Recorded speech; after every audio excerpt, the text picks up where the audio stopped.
Go Leafs!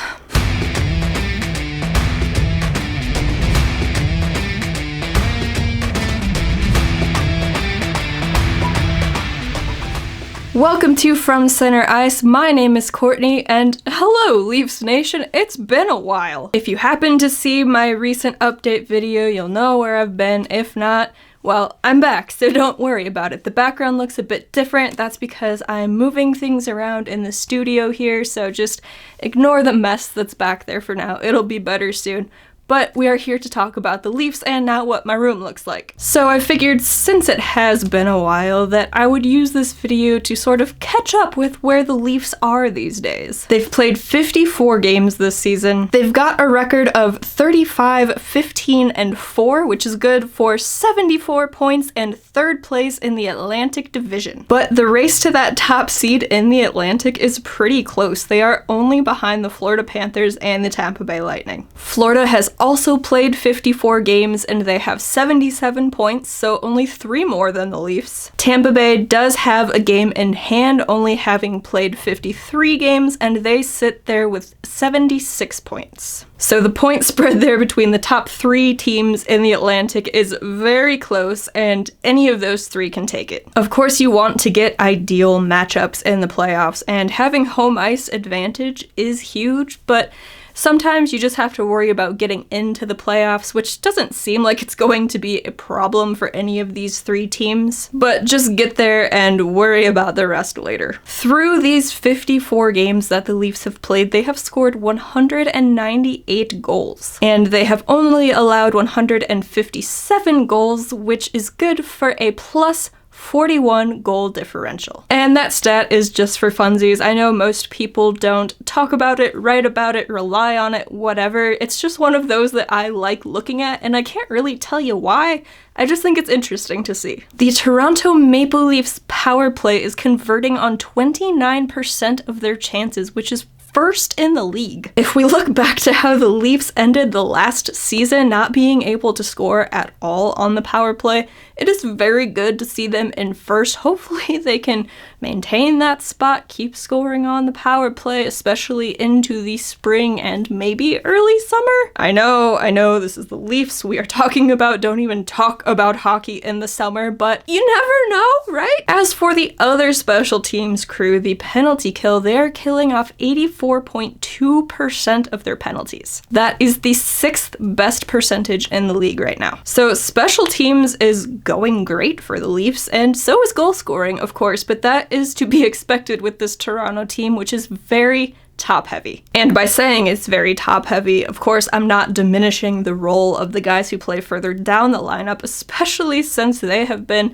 some big contributors lately. But you can't score goals without taking shots, and the Maple Leafs are averaging 34.5 shots for per game, which is 7th best in the NHL. And to help out their goaltenders, they are averaging 30.7 shots against per game, which is 11th best in the league. A bit worse than their shots for in terms of where they rank in the league, but they're still in the top half. Just barely, but they are in the top half. So let's take a look at who's getting most of these points. Number 1, of course, Austin Matthews. He's played 51 games this year and he's got 37 goals, which is good for 2nd in the league. Leon Draisaitl just passed him. It didn't help that the Oilers played the Chicago Blackhawks last night. Sorry about that. But he's only behind Draisaitl by 1, and I'm sure Austin will see that and make up for that in the coming games. Along with the 37 goals, he's got 31 assists. That's good for 68 points, which is 4th in the league. So as expected, Austin Matthews leading the way for the Toronto Maple Leafs. Number 2, we've got Mitch Marner. I guess it's a good thing that the Maple Leafs didn't trade him over the summer, eh? Mitch has played 45 games for the Leafs and he's got 21 goals, and he's added 36 assists for a total of 57 points. points. Number 3, the captain, John Tavares. Through 53 games, he's got 17 goals and 33 assists for a total of 50 points. Number 4, also no surprise, William Nylander. Through 54 games this season, Willie has put up 21 goals. He is tied with Mitch for goals, but has a few less assists at 28. What a bum. Obviously not, because that is good for 49 points. Number 5, also probably not a surprise, Morgan Rielly. Rielly has played 54 games this season and he's got 6 goals. Add to that 38 assists and you've got 44 points. Number 6, everybody's new favorite player, Michael Bunting. He has played in all 54 games for the Maple Leafs so far. He leads the league's rookies in goals with 19, and he is 5th amongst league rookies with 23 assists. Add those together, you've got 42 points, and that is good for 2nd in rookie point scoring. Number 7, Alexander Kerfwood. He has also played in all 54 games for the Leafs. He's got 8 goals and 30 assists for 38 points. In the number 8 spot, we have Ondrej Kasha. Through 44 games this season, Kasha has put up 11 goals and 12 assists for a total of 23 points. There's some of that depth scoring I mentioned. Number 9, we have David Kampf. Now, also as a Blackhawks fan, you can imagine my surprise when I was looking up the stats prior to filming this video and I see David Kampf at 9th in scoring on the Leafs. I'm beyond happy for him. That's just not what I expected to see. Through 54 games this season, he's got 8 goals and 12 assists for 20 points. And last but not least, the heart and soul of the Toronto Maple Leafs, Jason Spezza. Through 50 games this season, he's got 10 goals and 9 assists for 19 points. Now let's hop on over to the blue paint and look at the goaltenders. First up, we have the NHL's sweetheart, Jack Campbell. He's played 38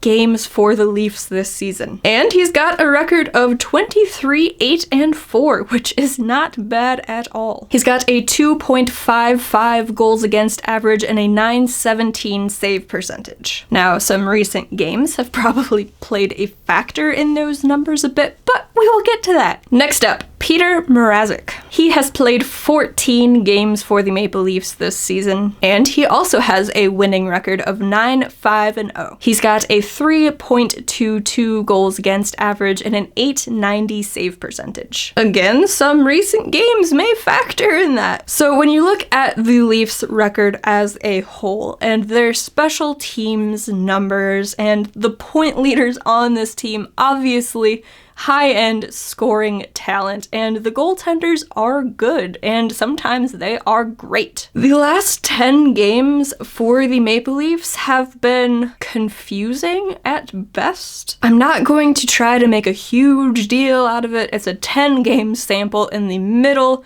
of a long season. We all know the regular season doesn't matter. It's the playoffs that matter, and they are still 3rd in their division. But we've still got to talk about it. So in the last 10 games, the Leafs are 5-4-1. In Jack Campbell's last 10 games, he is 5-3-1. He's allowed 34 goals and has an .875 save percentage. Now for Peter Marazzic, I'm only going to go back to the start of February because he's dealt with injuries and the season has just been strange for him. So instead of just saying last 10 games, we're going to go since the beginning of February. Peter Marazzic has a record of 4-3. Still a winning record. Not bad. Kind of close there, but it's a winning record. In his last 5 games, he has allowed 16 goals, which is just over 3 goals per game. And he's got an .873 save percentage. So both goaltenders as of late have sub-900 save percentages. They've still got winning records, but when you look at the individual numbers, not as good. And not to just pick on the goaltenders, because I do love both of them, and I'm not here to just say, the goaltending is terrible, because I don't believe that. Everybody goes through stretches. Again, we've still got to talk about it, but to not just pick on them, John Tavares. We've got to go back to January 29th to see the last goal that the captain scored for this team. Again, the Leafs have been winning. They have also been losing, but they haven't been doing horribly, but he needs to get that going. And of course, he knows that more than anybody else. I don't have to sit here and be like, John, you need to score goals. Obviously, he knows that. And if there's a time to be in a goal drought, it is in the middle of the regular season and not in the spring or early summer. So it's not the end of the world, obviously, but it is a bit concerning. You gotta feel like he's going to score in one of these upcoming games. That would be great for both him and his team. Now, like I said, the Leafs haven't been doing horribly. They're still coming away with more wins than they are losses, but they've had some truly baffling games as of late. And that all kicked off with losses on back-to-back nights against the Montreal Canadiens and the Columbus Blue Jackets. They lost 5-2 to the Habs and just looked totally uninspired. Against the Blue Jackets, it was an overtime loss, so they did still pick up a point, but they had a lead, then Columbus had a lead, but then Jason Spezza, bless his soul, tied the game up at the end of the third period, took it to overtime where Patrick Laine scored 20 seconds into overtime to seal the win for CBJ. Losses are going to happen. It's not a big deal. Of course, maybe you would want to lose to some better teams, but you know, losses happen. This is hockey. Anybody can beat anybody on any given night. Of course, some teams are the favorite, but it's a game of inches, a game of strange bounces. And you just gotta roll with it. Put those behind you, move forward. And then the Leafs face the Detroit Red Wings. And this game, they did walk away with the win, but I don't really need to recount the whole thing to you. If you are a Leafs fan, you know exactly the game I am talking about. But just in case you have forgotten, or if you are not a Leafs fan and watching this video, the Maple Leafs beat the Detroit Red Wings 10-7. 17 goals in a game, and none of them were scored on the power play. Actually, the Leafs didn't even have a power play in this game. So all 17 goals, except one, were scored at even strength. Now, if there was one goal that wasn't scored at even strength, but there were no power play goals, that means there was a short-handed goal. And thankfully it went to the team wearing blue. Ondrej Kasha, what a pickup for the Leafs in the offseason, scored a short-handed goal for the Leafs to be the only goal in that game that was not scored at even strength. Out of 17. Okay, 17 goals. That's crazy, but both of these teams do score a lot of goals. Detroit's got two of the best rookies in the league, but here is where it turns in to the Leafiest game maybe of all time. Probably not. Those are probably the game 7s in the playoffs. But maybe the Leafiest game we've seen a while in the regular season, because they did still win, and they scored 10 goals. That is a lot of goals. But the Toronto Maple Leafs were leading the Detroit Red Wings 7-2. After 2 periods. That's right, the score was 7-2 with 1 period to go, and the game ended 10-7. Thankfully, that 10 was not for the Detroit team, but they did score 5 goals in the third period. Now, this is definitely one of those games where you just kind of throw your hands in the air and go, yep, that's hockey. Strange things happen. Weird goals get scored. It's a lot of fun. You love seeing 17 goals being scored. I mean, maybe not if you're a Leafs fan, because you know deep down that maybe there are some bad habits and bad karma and, oh God, the playoffs are coming up. But you have to push that out of your brain because it's a fun game. 17 goals. But that's not really something that you want to see, especially when your starting goaltender gets chased in the third period after you are leading the game 7-2. I'm not here to villainize anybody for that game, but like I've said, in the past 10, they've just had some truly baffling games, and that was obviously the cream of the crop there. And then, finally, in the last game they played on Wednesday night, they lost 5-1 to the Buffalo Sabres. That's right, the Buffalo Sabres. The same Buffalo Sabres that came into that game on a 6-game losing streak. So, I mean, looking at the difference between the two teams, the Toronto Maple Leafs, the Buffalo Sabres, and seeing that Buffalo was on a 6-game losing streak, and just knowing the Maple Leafs, I feel like a lot of Leafs fans probably could have predicted a loss on that night, but it is still truly baffling. Now, the good news for the Toronto Maple Leafs is the next 6 games that they have are very winnable. And then after those 6, they face the Carolina Hurricanes, which is going to be a little bit more difficult, especially if they once again have to face Frederik Andersen, who we're just not going to talk about. But in their next 6, they've got Vancouver, they've got Columbus, they've got Seattle and Arizona, who are at the bottom of the West, and then they've got Buffalo again, and then the Dallas Stars. So while those games won't be easy by any means, I mean, the Arizona Coyotes just beat the Colorado Avalanche, and if I'm recalling correctly, didn't they beat Toronto earlier in the season? Maybe not, but that's something that just came to my brain. But anyway, they're not going to be easy, but they are winnable. But you gotta take it one game at a time, so let's focus on their next opponent, the Vancouver Canucks. Vancouver's played 56 games this season. They've got a record of 27, 23, and 6, and after starting the season absolutely horribly, they have turned it around, and in their last 10 games, they are 7-3-0. Bringing in Bruce Boudreau to coach that team changed the entire narrative of the season for the Canucks. The Canucks are being led in points by JT Miller, Quinn Hughes, and Elias Pettersson. Miller has 21 goals and 40 assists for 61 points. So, assuming he doesn't get traded before that game, the Leafs are going to want to shut him down. Maybe they'll just,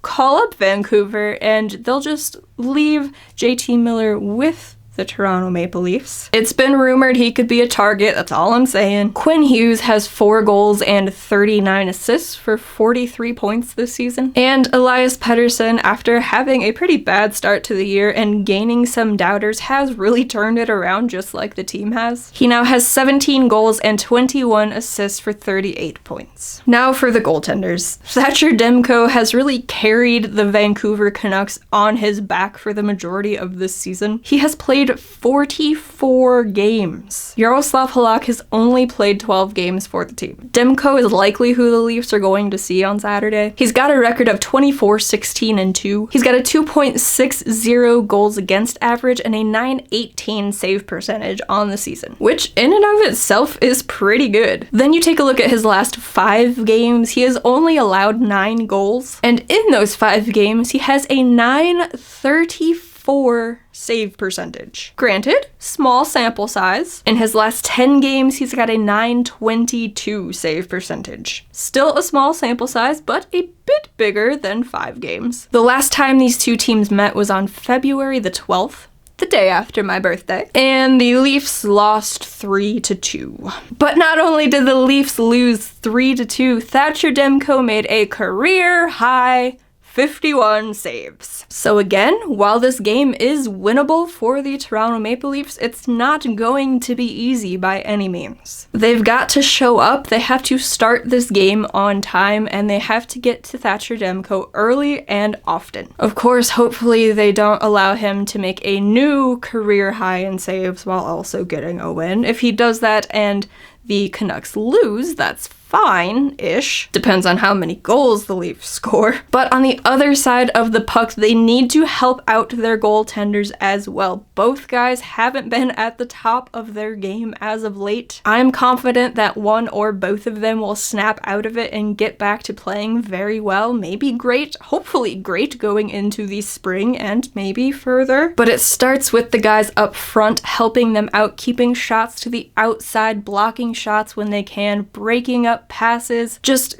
getting in the way of the opposition, but not getting in the way of their own goaltender. So that's where the Leafs sit now. That's what they have coming up on Saturday. It's been very nice to talk some hockey again, talk about the Toronto Maple Leafs again. I've been trying to keep up with them the best that I can. This has just been a very weird season all around. You all know what happened with the Blackhawks this year, and it's just taken a lot of my motivation out of talking about hockey, especially that team, which of course doesn't translate to the Leafs, but just all around, I've just been watching the hockey. I'm over on Twitter talking about it, but it's been taking away a lot of my motivation to sit here in front of the camera and talk about these games, but I'm excited to get back into it. I've been wanting to, and this felt very nice to do. So if you are still around here at the end of this video, thank you so very much for tuning in. I'm sorry I have been gone for so long, but I am back. If you would like to follow along on said Twitter account, you can follow us on there and all of the other social medias. Those links are all in the description for you. Or you can just head on over to fromcenterice.com where you can find absolutely everything. If you are new to this channel, if you want to give it a subscribe, that would be awesome. Give this video a like, that would be awesome too. I love all of those things. If you don't want to click either of those buttons, you can leave a comment for me to read. I love reading what you guys have to say. If you are a Leafs fan, how are you feeling about this team? Are the goalies' struggles as of late concerning to you? Do you think they are also going to snap out of it? Do you think that the team is going to start playing worse, start playing better, shore up the defense and the goaltending, and maybe get John Tavares scoring again? How are you feeling? Again, I don't want to make a big deal out of games in February and the beginning of March. It is a long season. They are still third in the division and only within points of that #1 spot. But again, we still gotta talk about it, and that's what we did. Let's hope the next video is full of joy and goals for the Leafs, and I will catch you all in the next video. Bye, guys.